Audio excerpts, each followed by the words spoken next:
comienza el espacio con información sobre temas jurídicos, Derecho a la Radio, con el análisis, la voz y el enfoque de especialistas en el derecho, la aplicación de la justicia y el respeto a los derechos humanos. Derecho a la Radio, donde el ejercicio de la justicia es el ejercicio de la libertad.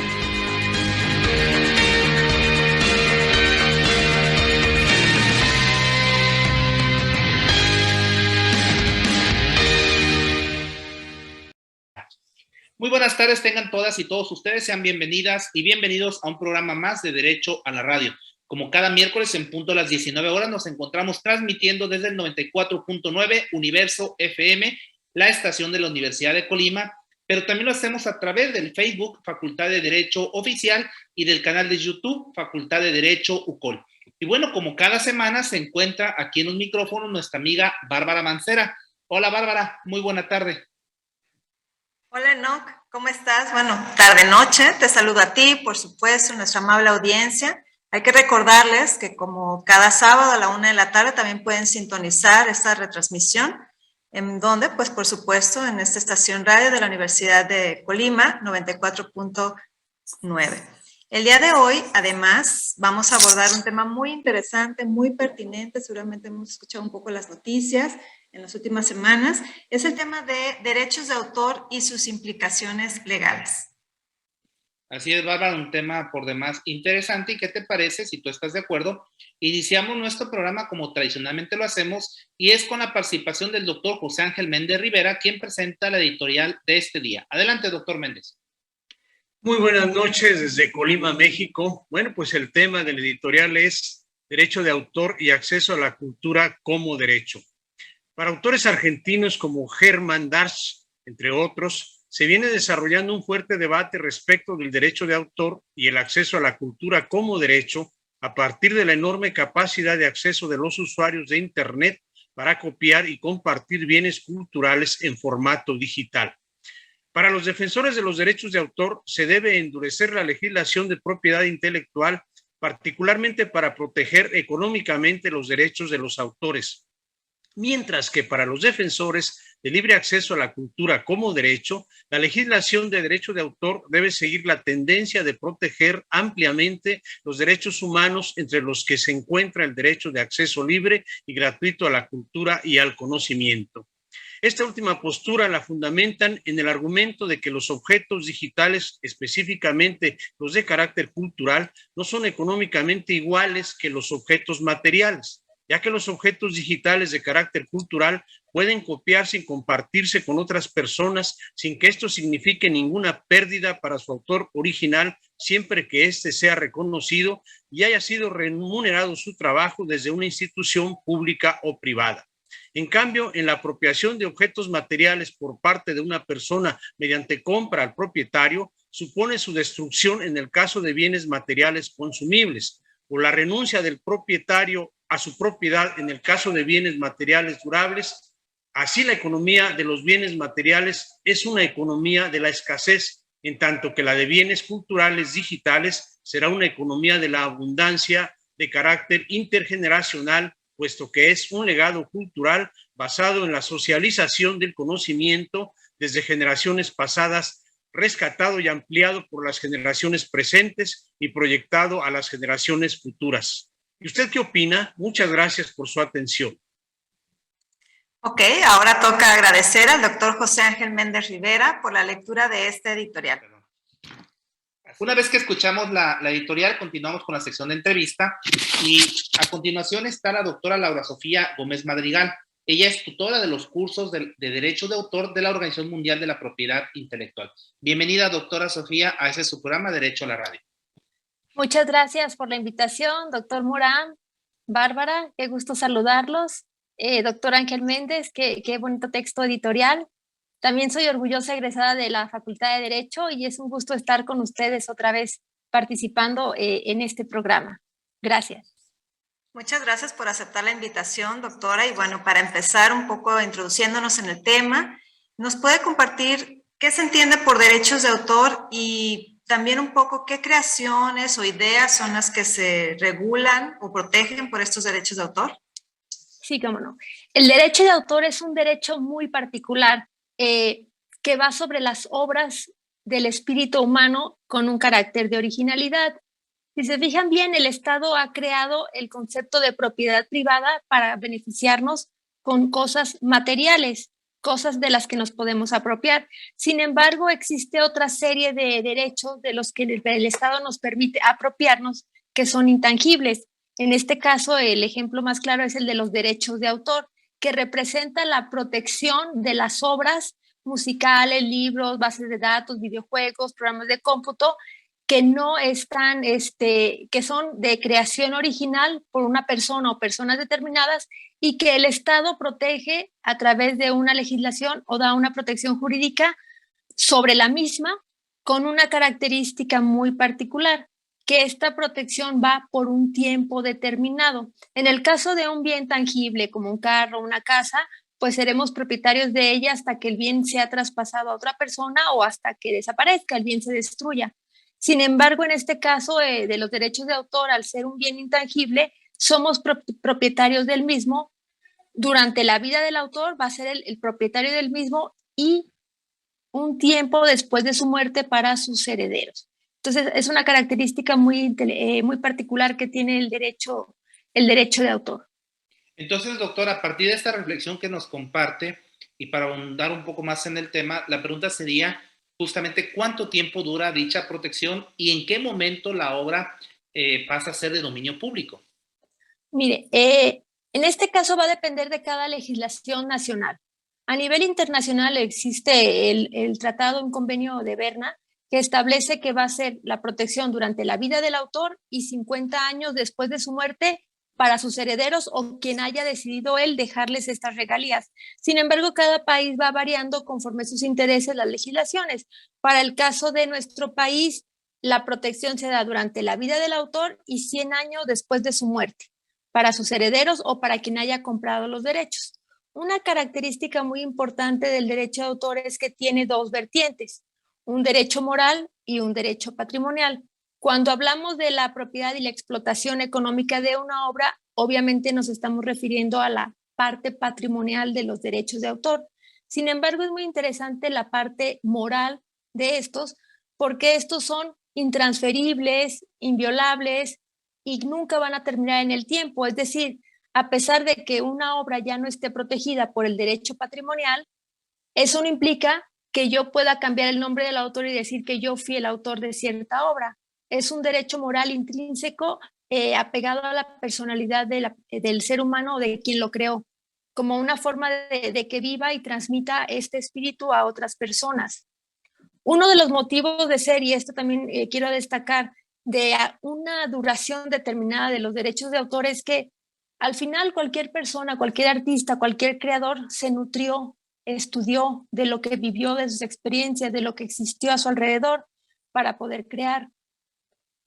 Si no logramos que esta experiencia vuelva a la sociedad, no podríamos seguir construyendo el conocimiento o la cultura que tenemos, porque no tendríamos acceso al mismo, porque estaría siempre protegido por un derecho. En este caso es por eso que la ley permite que haya una duración determinada para que el conocimiento se pueda seguir construyendo y que podamos acceder a obras que a lo mejor en un momento dado no podríamos hacerlo por el costo que implicaba. Sin embargo, al estar libres o estar ya en un dominio público, puedo seguir construyendo o puedo tener acceso a ese conocimiento.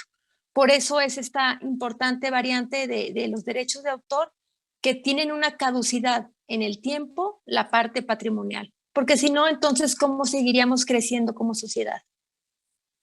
A propósito de lo que usted nos comparte sobre esta caducidad o esta temporalidad, al menos del aspecto económico, según entiendo, patrimonial, hemos escuchado en las últimas recientes noticias justamente que algunas caricaturas emblemáticas ya pasaron al dominio público.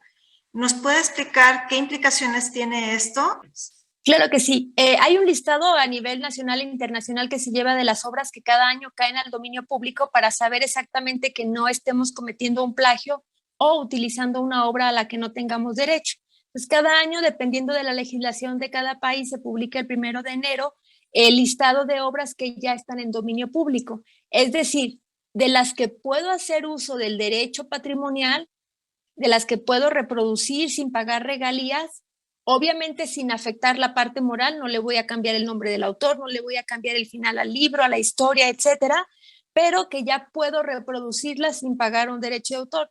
Todos hemos visto que hay libros muy caros y libros muy baratos a veces. Generalmente los libros que son baratos simplemente es porque es una reproducción que no implica el pago de regalías, es decir, de obras que están en dominio público. Y cada año podemos ver qué personajes, qué obras, qué películas ya están en dominio público para saber exactamente si podemos acceder a ellas sin pagar un derecho o sin violentar el derecho del autor, el derecho patrimonial, de él o de sus herederos o de quien tenga el derecho patrimonial. Doctora Laura Sofía, en otro orden de ideas y considerando que muchas personas que nos escuchan incluso pertenecen a la comunidad universitaria, ¿pudiera compartirnos cuáles pueden ser o cuáles suelen ser las prácticas más comunes que sin saberlo incluso podemos estar violentando los derechos de autor? Muy bien, se podría hablar de dos conductas, del plagio académico o de la deshonestidad académica, porque a veces lo hacemos sin conocerlo. Me refiero a que el plagio es la apropiación, presentación, utilización de material intelectual ajeno sin el debido reconocimiento de la fuente original, lo que lo podría hacer parecer como que es una idea propia o una expresión propia que nosotros estamos haciendo. Ello constituye un acto fraudulento y se va a valorar mucho el sentido de intencionalidad de hasta parecer un determinado conocimiento, labor o trabajo como producto propio. Todos como académicos hemos experimentado alguna vez el trabajo de algún alumno donde existe una mala cita, existe una mala paráfrasis de un texto que podríamos ver que no había intencionalidad en el hecho de estar plagiando estas ideas, se podría hablar un poco de deshonestidad. Y hemos visto también casos donde hacen un copiar y pegar literal esperando que nadie se dé cuenta y se están atribuyendo como propio una obra de la que no tienen derecho. Es importante destacar que la originalidad se concreta en que la obra exprese lo propio del autor. No está mal que citemos a otros autores, retomo el punto. Para construir conocimiento tenemos que retomar lo que existe antes de nosotros. Sin embargo, no tratar de expresarlo como propio, porque lleva la impronta de la personalidad del autor. En este caso, hay que respetar ese derecho también. En este caso, por ejemplo, el plagio académico ocurre, y aquí lo hemos visto en algunas ocasiones, quien escribe y usa repetidamente fuentes impresas y copia literalmente el texto sin el uso de comillas, sin la referencia precisa a quién fue el autor original, el parafraseo continuo, porque yo he visto trabajos donde dicen, bueno, voy a parafrasear una frase, está bien, pero el parafraseo continuo ya es una simulación de plagio, etcétera. No hay una definición tal cual, no podemos hablar de un número de palabras o una cantidad de texto, va a depender del contexto y de la obra que esté presentando la persona. Entonces, puede haber plagio total, plagio parcial, deshonestidad académica. Existen incluso estudios para ver en qué hay más prácticas de deshonestidad académica. Un ejemplo sería entregar un trabajo previamente que ya se presentó, un trabajo que lo hizo otro estudiante, elaborar un documento para otra persona, copiar un texto de fuente impresa y no citarlo, copiar textos de páginas web y no citarlo, o bajar un trabajo completo de internet y entregarlo como propio.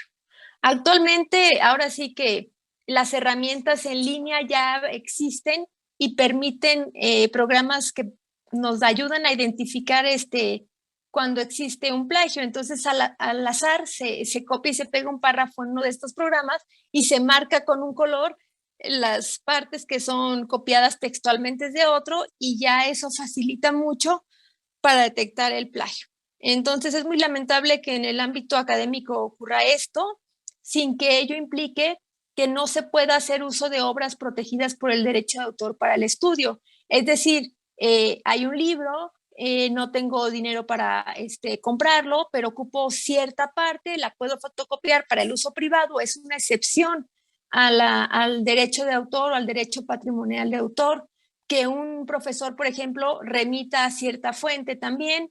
Sin embargo, lo que ya no estaría bien es una copia completa del libro, que se les pida a los alumnos que hagan copias todos del libro, porque ya va en detrimento de la editorial o de los derechos patrimoniales del autor. Creo que es una línea muy tenue, pero que debemos tener en cuenta siempre para no cometer este tipo de casos.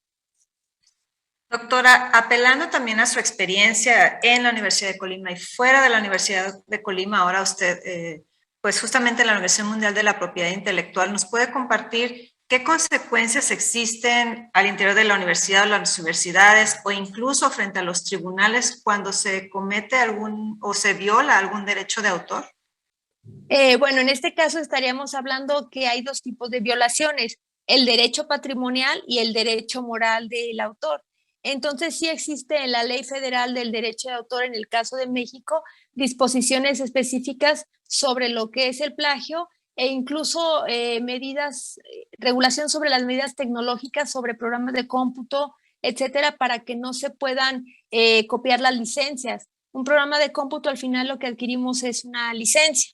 En este caso, lo que haríamos es legitimar ese derecho. Existe ante tribunales desde el punto de vista administrativo, civil y hasta penal. Bueno, pues toca el momento de despedir a nuestra invitada. Recordemos y agradecemos además, ella es la doctora Sofía Gómez Madrigal, ella es tutora de los cursos de la Organización Mundial de la Propiedad Intelectual, además amiga querida de la Facultad de Derecho. Muchas gracias, doctora. Gracias a ustedes y gracias por la invitación. Derecho a la radio, donde el ejercicio de la justicia es el ejercicio de la libertad. Continuamos en breve.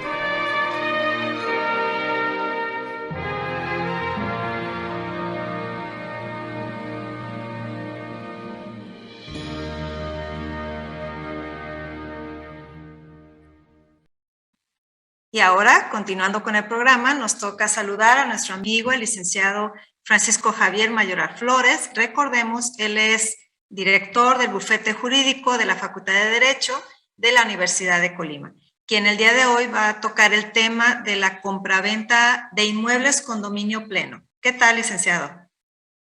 ¿Qué tal? Buenas tardes, es un gusto poderlos saludar a ustedes y a nuestros radioescuchas. Efectivamente, en esta ocasión estaremos continuando con el tema de la compraventa de inmuebles, pero ahora lo abordaremos de la perspectiva de la adquisición cuando se tiene una adquisición en dominio pleno. ¿Esto qué implica? Que no solamente se tiene o se es titular de la propiedad, sino que también se tiene esa potestad posicionaria en donde podemos hacer uso o gozar de los frutos de ese inmueble que estamos adquiriendo. Ahora, licenciado, a partir de lo que está comentando, entonces implica que existen diferentes tipos de compraventa. Bueno, la compraventa en sí es una sola. Lo que cambia en todo caso es el objeto, es decir, lo que estamos adquiriendo y la modalidad en que se está adquiriendo.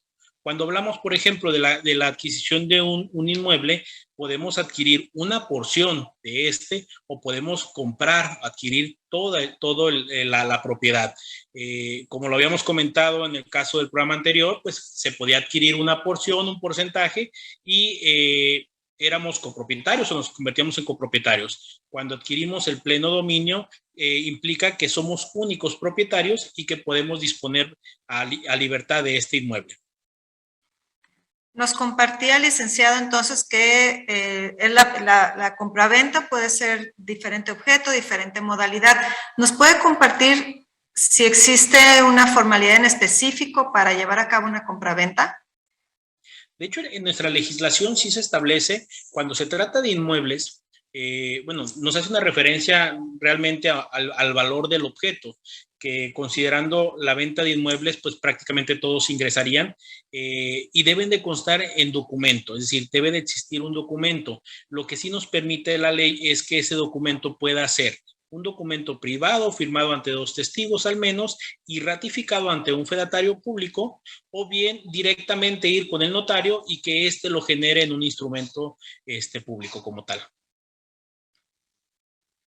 Ahora, licenciado, una pregunta que tienen nuestros radioescuchas es justamente cómo puede saber si su compraventa es total o incluso si ya puede disponer del inmueble.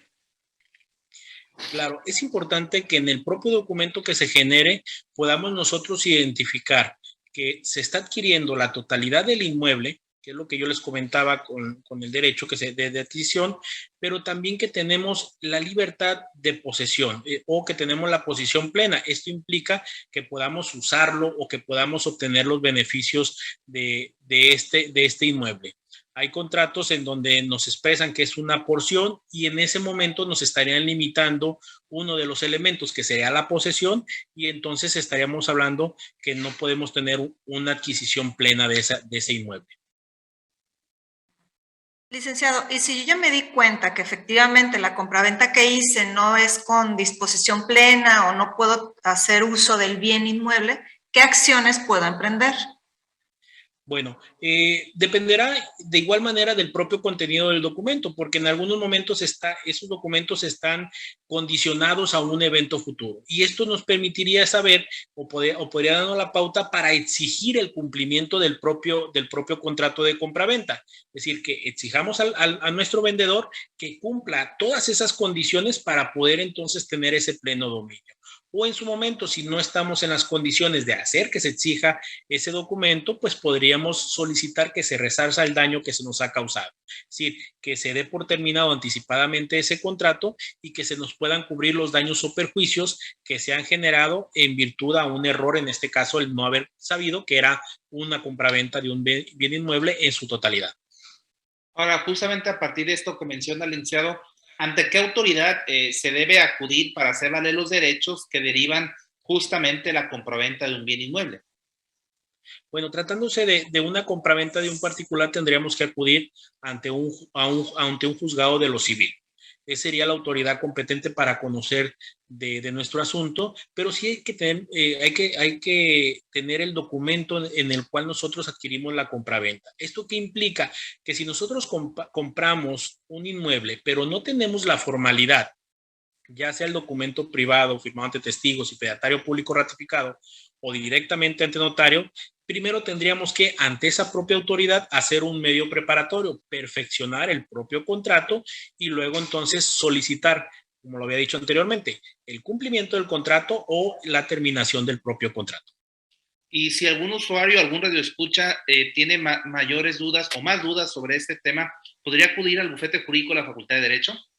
Sí, puede acudir directamente a las instalaciones de la facultad, que está en el campus norte de la Universidad de Colima, o bien puede comunicarse vía telefónica al 312-31-610-71 o comunicarse vía redes sociales para poder concertar una cita y poder comentar el asunto a fin de que pueda resolver aquellas dudas, ya sea que haya adquirido un bien inmueble o bien que esté como proyecto a adquirir uno y tenga plena certeza de qué es lo que va a adquirir.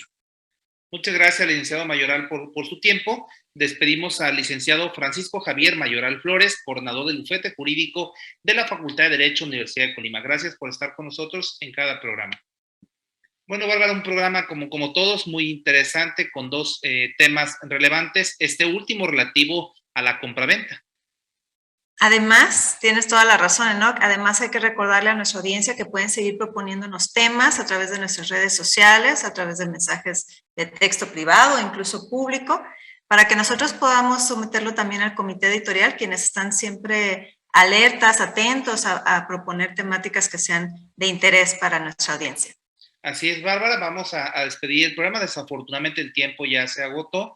Y lo haremos como regularmente lo hemos hecho en los últimos 3 años del programa, y es agradeciendo al equipo de producción del 94.9, la estación de la universidad, por su apoyo y acompañamiento, pero también justamente al equipo editorial que tú refieres, al doctor José Ángel Méndez, a la doctora Jessica Romero, la doctora Ariana Sánchez, la licenciada Alejandra García, la licenciada Reina Andrade, por supuesto al licenciado Mayoral y también al licenciado Julio Llerenas. Pero sobre todo, muchas gracias a todos aquellos radioescuchas que nos siguen favoreciendo con su preferencia en todos y cada uno de nuestros programas. Se despiden en los micrófonos Bárbara Mancera y Enoc Morán. Que pasen ustedes muy buena noche. Aquí termina esta emisión. Te esperamos la próxima semana en Universo 94.9. Derecho a la Radio, una producción de la Facultad de Derecho de la Universidad de Colima.